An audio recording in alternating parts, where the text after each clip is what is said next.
All right, welcome into Sports Bit Betting Insight today. Pauly and Teddy, Tuesday, June 7th. Big game breakdowns. Going to be the Dodgers and the Rockies, Astros and the Rangers. Deep dive today. We continue the NFC West team previews. The Los Angeles Rams coming up, and we try to get back on track with the play of the day. The Cubs become the first team since the 2001 Mariners to win 40 of their first 56 games. But if you had the under, oh man, 5-0 in the eighth. The Phillies couldn't touch Lester. Then the bullpens got involved, Teddy. Yeah, they sure did. That one insurance run that Chicago scored in the top of the ninth on that Anthony Rizzo single made a big difference for run line bettors. Of course, 5-0 went to 6-0 for Chicago, and then 6-0 turned to 6-4 in a hurry. Under 8.5. Oh! Phillies, more hits in the ninth than they had in 8 innings versus John Lester. Tough beat if you had the under there. You know, good call by you. They're not betting the Cubs. They're betting the Cubs on the run line every single game. So the books, they can still make money if the Cubs win, but it's a disaster when they cover the run line every night.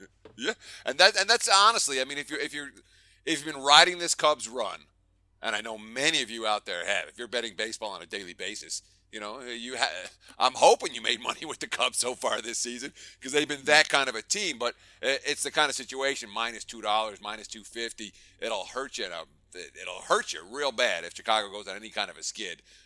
Betting the Cubs with the run line, considering the nature of their offense, makes a whole lot more sense to me than trying to lay these big prices with Chicago. Another bad beat. When you have an under and a team gets shut out, you're supposed to cash that ticket. What happened in the Detroit game?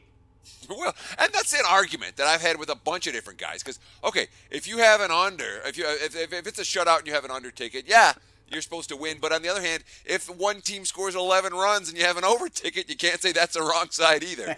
That's, of course, what the Tigers were able to do last night. Impressive rookie, Michael Fulmer, and the Detroit bullpen combined for a 3-hit shutout. The Tigers tack on 2 more in the eighth. 11-0 final goes over the total. Of course, you know, the markets were fading J.A. Happ all the way. Tigers are bet from -113 as high as 140. And, of course, I'm talking about the under. Nobody actually bet the under in the game. This total was bet up from 9 with juice to the under to 9.5 and juice on the over. Jays were not a good bet. Syndicates hammered the books on both side and total in that ballgame. A bad bet. How about the Royals? Last 4 games, they've scored 1, 0, and 1 run again. And they actually got a good effort out of Duffy. We've been telling you on Sportsbet that he's been pitching well, but the Royals cannot hit, and the injuries, they really miss some of these guys in the lineup. Well, yeah, I mean, in particular, Gordon and Moustakas, 2 guys have been out. But, you know, you score 3 runs in 4 games, you're not going to win a whole lot of those contests. And, of course, you know, the scare, one thing when you go into Cleveland and face some elite pitching, all right, the guy they couldn't score against last night, Mike Wright. Well, let's see. He was just demoted to AAA last week after a string of rough outings. They only called him back up after Darren O'Day went on the DL. You know, it's a Royal squad that is going through a pretty nasty slump. KC, not a good bet last night. And it's been a while, but a sports bit moment of silence for the Dodgers bank account. Carl Crawford, designated for assignment. They're going to have to eat $35 million, Teddy. Yeah, well, the Dodgers have that kind of money. That being said, when you're eating $35 million, yeah, that deserves something of a moment of silence. I think we gave him about 3 seconds of silence. That's plenty. Yes. Of course, you know, I mean, the Dodgers have 10 days to put Crawford on waivers, trade him, release him, or send him to the minors. Crawford's not going to the minors. So they're hoping that they can find some kind of a trade partner. It's not going to happen, I wouldn't think. You know, and remember, he signed this deal back in 2010 with the Red Sox, $142 million deal. Now, if another team does add Crawford through waivers or by signing him after his release, they're only going to be responsible for the league minimum. The Dodgers on the hook for the rest. They're going to eat that money, Pauly, $35 million. Too bad me and you can't get a taste of it. Yeah, that's a nice gig. So they're going to pay him to go away. And now he gets to stay at home and play daddy with Evelyn and his son Leo. Look at Evelyn. Oh, man, he's going to go right through that $35 million. Yeah, exactly. It kind of has that feel to it, doesn't it? You know, yes, $35 million. How long do you think it'll last with those two? I say, easy come, easy go. Hey, Roberts used his 43rd different lineup last night. Dodgers were 1 hit again. What do you think of that? I don't think that's a bad. Look, the Dodgers aren't that good. All right, without Kershaw, the Dodgers are a 500 team at best, probably a 75 win team. I like the fact that Roberts is trying to get everybody involved. That he's juggling, trying to use different lineups, making sure that the role players get their opportunities, keep everybody a little bit fresher. To me, that makes a lot of sense. Now, when you start shifting guys in the batting order, it's a different story. When you're moving a guy from second to sixth, and he never finds a comfort zone sometimes. But to have 43 different starting lineups, I think it's a good thing, not a bad thing for LA. Of course, didn't make a difference last night. You watched the hockey game last night? Of course not. I don't watch hockey. Okay. I don't. I watch baseball. I'd say at least 4, probably 5 nights a week I got baseball on. You see Metallica do the anthem? I did not. Okay. One thing, Penguins win 3-1. They lead the series 3-1. Does this surprise you?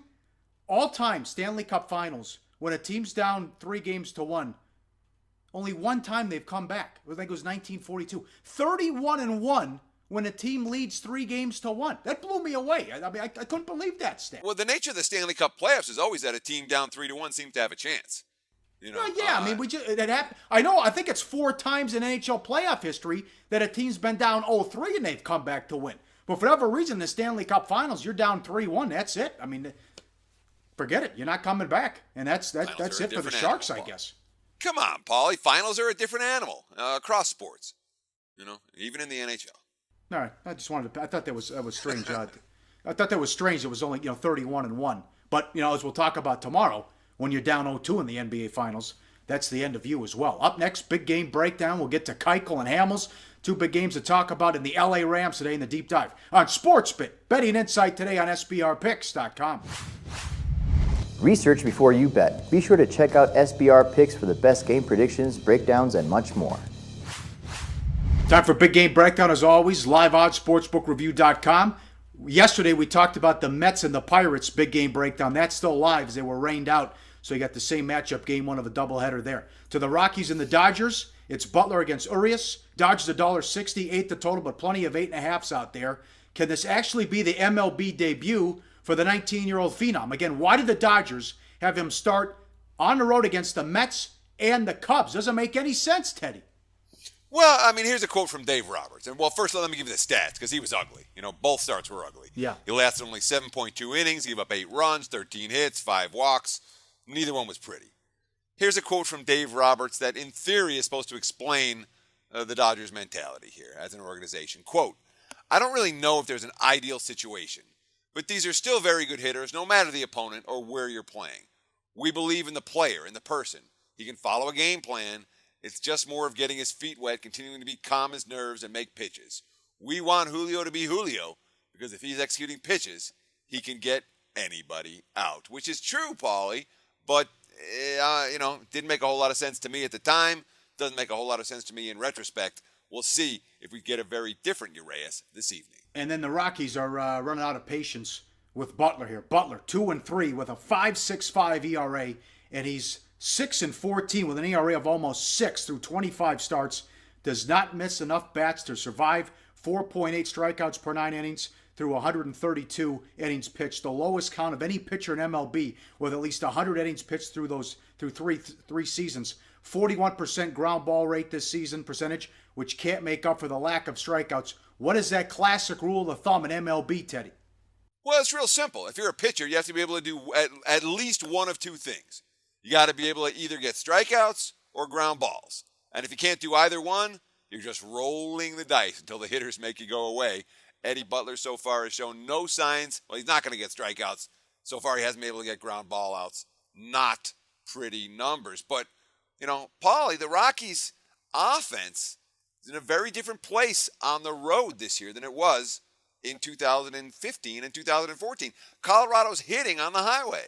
Yes, how about that? And how about Trevor Story? Most home runs by a rookie as a shortstop before the All-Star break since 1933. He has 16 bombs now. Seager, 2 behind him, and he got Nomar back in 1997. But as you mentioned, it used to be the bugaboo where when they got outside of Colorado, they were at all kinds of issues. But now, not this club. No. So far, this year they're hitting 14th in the baseball in road batting average. Last 2 years, it's been either last or dead last. Slugging percentage, been bottom 4 each of the last 2 years. This year on the highway, slugging percentage number 16, middle of the pack numbers. If Colorado has middle of the pack numbers on offense on the highway, that might make you some money over the course of the long MLB campaign. Yeah, one correction, Roberts' 49th different lineup that he used last night. Now, As opposed to 43. Rangers, Astros, it's got Keuchel against Hamels. What is this? Keuchel favored on the road? $1.15, 9 the total. Two lefties usually considered the best in baseball. Their share of issues tonight. Look at Keuchel. He was 20-8 with a 2.48 last year. Now he's 3-7 with an ERA of 5 and change. Yes, but this might be the time to buy on Keuchel. I mean, you look at the graph here, it's so clear. Every single stat has gone down. The strikeout rate's down. The walk rate's up. The ground ball rate's down. The home run rate's up. The swing strike percentage is down. You know, his fall off has been real, and it's showing in all kinds of different numbers. That being said, 3 starts back, he got lit up by Texas. You know, he was down 5-0 in the third inning. It was 7-1 when he left. But he may have turned the corner since then. 2 starts back. He gave up back-to-back home runs to Trout and Pujols in the first inning. They only gave up 1 hit and no walks the rest of the way in a game that the Astros came back to beat the Angels. He retired the last 18 in a row in that ball game. And then there was a 0-0 shutout in the 7th for Zach Greinke last time out. Lost the game 3-0, but that solid back-to-back outings after hitting rock bottom. Of course, he hit rock bottom against the same lineup that he's going to be facing tonight. Yeah, then you have Hamels, and you look at this graphic, home run, fly ball percentage 2016, 103 qualified pitchers. He's dead last. Look at that, Liriano, Neese, Archer. But that's not who Hamels has been. Current rate is more than double his 11.4 percentage career. Is there more to this with an injury with the groin? I mean, maybe so. You know, I mean, he skipped a start in late April. He had a groin injury. And then since that start that he skipped, he's given up 9 home runs in 44 innings. So there could be something there. But for all the issues with Hamels, I worry about the Astros' mentality. It really seems like a mental thing for Houston now. They've had all kinds of problems against Texas. They've lost all 7 meetings against the Rangers so far this year after last night's walk-off.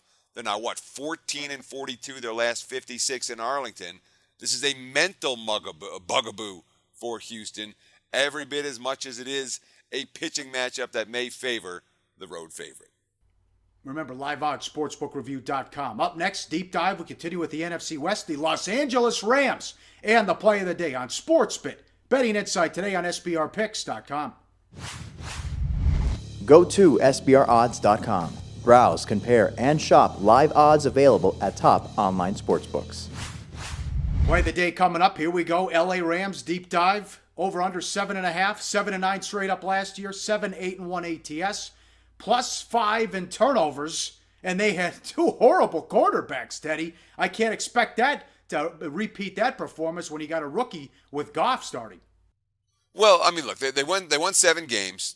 They were slight money losers against the spread. They were a strong under team, 12-4 to the under in 2015. But again, the +5 in turnovers does stand out from last season as a stat that's going to be difficult to repeat, given that they're going to have a rookie QB.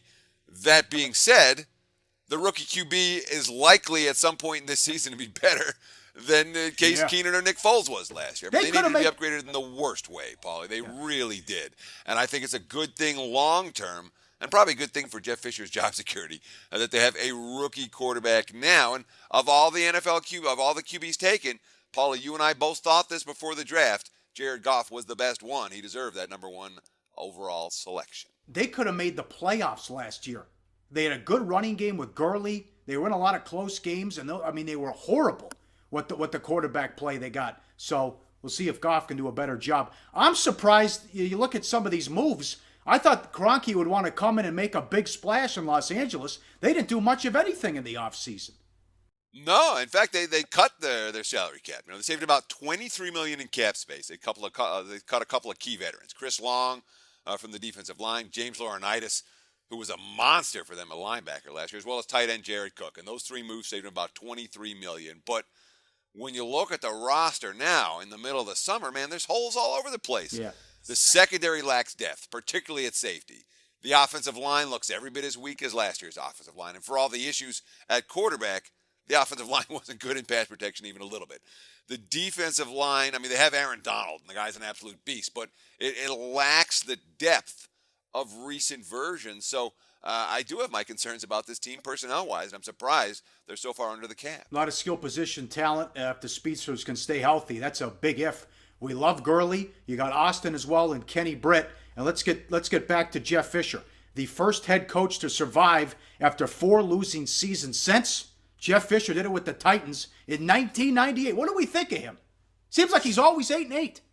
Oh, Jeff Fisher. What do we think?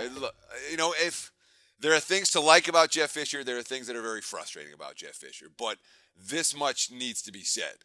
Again, no head coach has survived after 4 consecutive losing seasons since Jeff Fisher did it. So the guy's either got film on somebody or he's very personable in the interviews. Yeah. I mean, people like Jeff Fisher. I think the players like playing for him. As an Yeah. X's and O's guy, sometimes he makes me nuts. That being said, his teams at times have way overachieved. At other times they haven't. A lot of issues. I have opinions about Jeff Fisher all over the map. There are situations I like him in. There are situations I really don't, Paul. All right, tell us about the schedule. Well, last year, a tougher than average schedule. That being said, they swept Seattle. They beat Arizona. They finished 4-2 in one of the toughest divisions in football. And had they been able to beat Baltimore and Chicago, they'd have finished with a winning record. I don't know if they would have been a playoff team, but they'd have finished with a winning record. Now, this year, the schedule is right around the league average based on the 2016 win totals. Not nearly as brutal as it was a year ago. Again, the NFC West teams play the AFC East and the NFC South. There are a good handful of winnable games between those two divisions.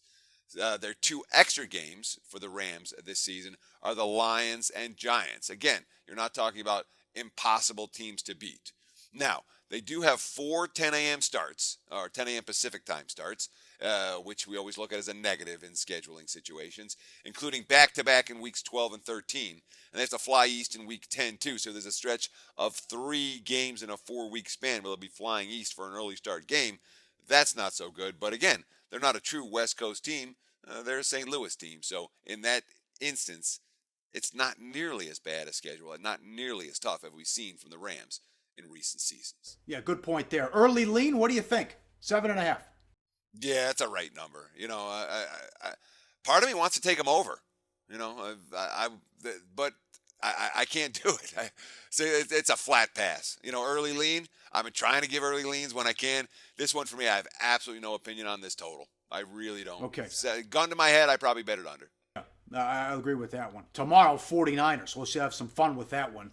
They got a ton of issues. All right, money time. Play of the day. We try to get back on track. A mini 2-game losing streak. Let's go back to the game we talked about earlier.